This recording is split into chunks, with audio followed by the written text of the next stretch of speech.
Peut-être devrions-nous consulter la liste de vérification pour les fuites de carburant? La liste de vérification, un document sacré dans l'aviation, présentait une série de procédures conçues pour faire face à une myriade d'urgences potentielles. C'était une bouée de sauvetage, un phare de logique face à l'incertitude. Le commandant de bord, le front maintenant plissé par la réflexion, hésita. Il avait bâti sa carrière sur l'expérience et l'instinct, se fiant souvent à son intuition pour gérer les situations difficiles. La liste de vérification, bien qu'étant un outil inestimable, représentait une rupture par rapport à son approche habituelle, une concession à l'incertitude qu'il était réticent à faire. Les réserves de carburant ont continué de diminuer régulièrement, chaque goutte perdue représentant un tic-tac de l'horloge qui égrenait leur marge de manœuvre.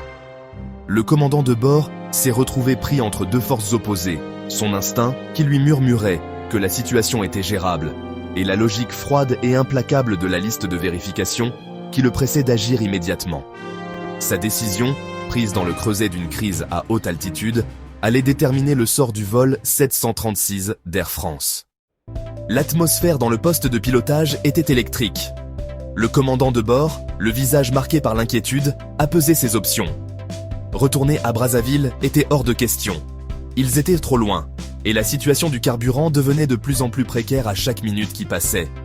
Continuer vers Paris, leur destination prévue, était tout aussi périlleux. Le risque de tomber en panne sèche avant d'atteindre leur destination était bien réel.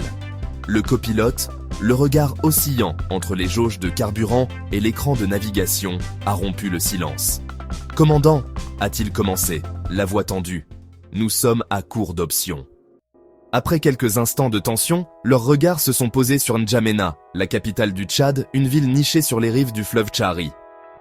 C'était leur meilleure option, une lueur d'espoir face au désespoir grandissant. N'Djamena disposait d'un aéroport international, une véritable bouée de sauvetage pour leur avion à court de carburant. Cependant, se dérouter vers N'Djamena n'était pas sans risque. Cela impliquait de modifier leur cap, de s'aventurer plus loin au cœur de l'Afrique et de se fier aux installations inconnues d'un aéroport étranger.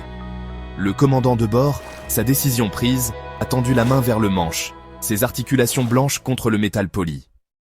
Dans le feu de l'action, alors que l'équipage du vol 736 d'Air France s'efforçait d'ajuster son plan de vol et de se préparer à un atterrissage d'urgence à N'Djamena,